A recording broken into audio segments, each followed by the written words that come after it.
Our Home Affairs and Security Editor. He is live outside the Old Bailey as proceedings get underway in the trial, in the sentencing, of Wayne Couzens. Mark, what's the latest?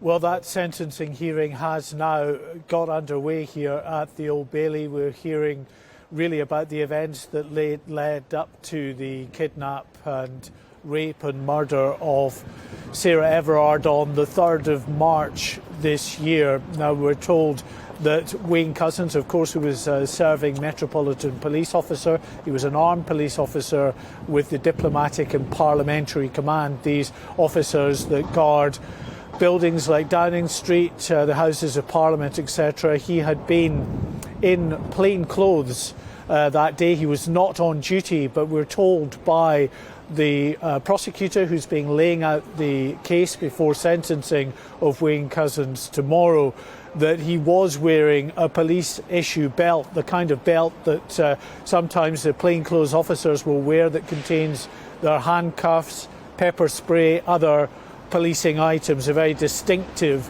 policing belt. And the prosecutor said that if he was to sum up the way in which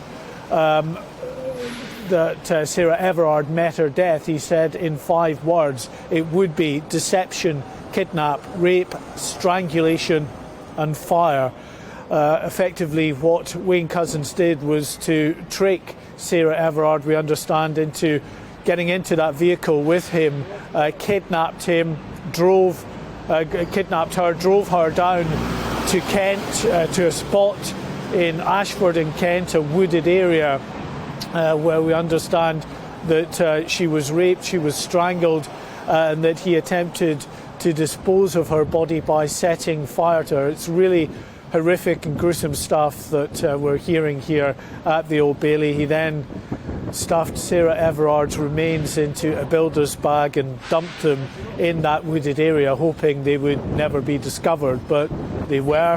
The police were on to this man because they were able to track his cell site evidence down to the area in Kent where this happened. I should say that we've got protesters from the Kill the Bill protest who've shown up here at the Old Bailey. That's the background protest that's taking place here. So they are now dispersing, thankfully, heading off to another area.